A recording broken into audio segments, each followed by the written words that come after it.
Hello and welcome to another part of Jacob's Arcade Videos. Today we're going to be sporting this 1962 Gottlieb preview, and what I mean by saying this, it's not mine. I would love this in my collection, not going to lie to you.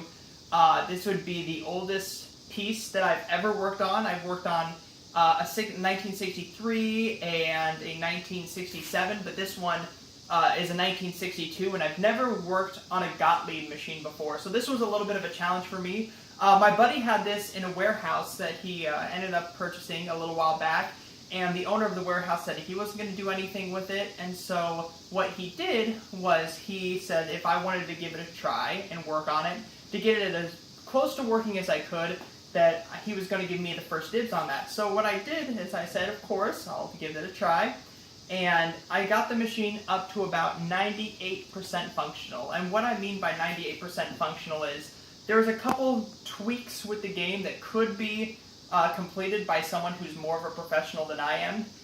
For instance, one is the number 1 and number 2 player. There's hardly a switch back. It usually will switch there and switch back. To alleviate this problem, I tried putting on some PBR grease as well as checking the stepper units, but it didn't work out. So that would be one part. And the other thing is just simple replacing bulbs inside the machine. So my buddy, when he got this machine, he ended up plugging it in and it wouldn't turn on like you would have a normal pinball or arcade machine with a toggle switch. But I completely forgot when I started looking inside the machine that they're back at machines before, I believe it was 1964, they didn't have an on-off toggle switch at all. And I'm sure you could rig one up to this system. So to start a game, you had to either get inside the coin door and flip one of the switches, or you had to get a button that would start your game for you. And so I didn't realize this till about 3 hours in, checking wires, checking fuses, cleaning contacts, cleaning Jones connectors, until I found out that right in front of my nose on the coin door was a startup button. Well, it's not a startup button, but rather a button that once you have enough plays will keep going your game. By the way, this game was on free play when I found it, so I didn't have to screw around with that at all. Also, what I did to the machine was I ended up taking a magic eraser, and I know you're not supposed to do that. I know you're supposed to use novice 1, 2, and 3, but this play field was completely black and dirtied. So it took me another about 2 to 3 hours with a magic eraser to go through and just clean off all the gunk and all the crap on top of the playfield. And then I ended up vacuuming the inside of the, under the playfield as well, as put some PBR grease on the stepper units. So we're going to go ahead and start up a game here. We're going to get to gameplay. And with this machine, it had 2 sorts of flippers. One to load your ball, and the number 2 in the shooting lane to shoot it. Now, this game is good for, I set it up to 5 balls. It should be 5 balls per play.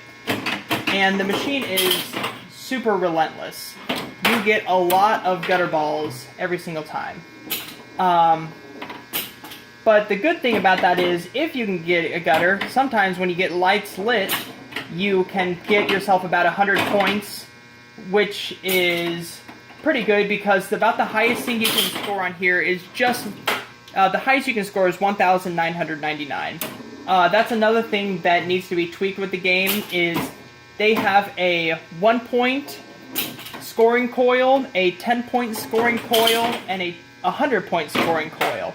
The 1-point scoring coil is pulling too hard. I don't know if there is a connection that I did not check, or whether it is the coil itself is going bad, but that is pulling everything off to the side, so it is completely closed all the time. So I'm not able to get the number 1 scoring correctly, because I don't have that ability to do so. I tried to do my best to adjust the contacts, but I just could not get that working.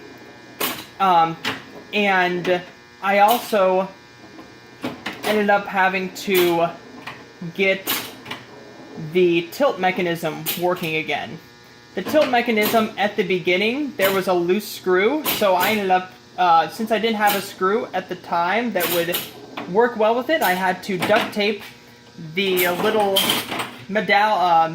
metal inside of the ring that's on the inside of most EM arcade games. I had to duct tape that so it stayed inside, so it wouldn't start tilting whatsoever. But the gameplay is pretty self-explanatory. If you look around the playfield, you can probably figure it out yourself. A lot of things on the playfield are as lit, so if you were to get to down that roller lane, you get 100 points for those that are lit.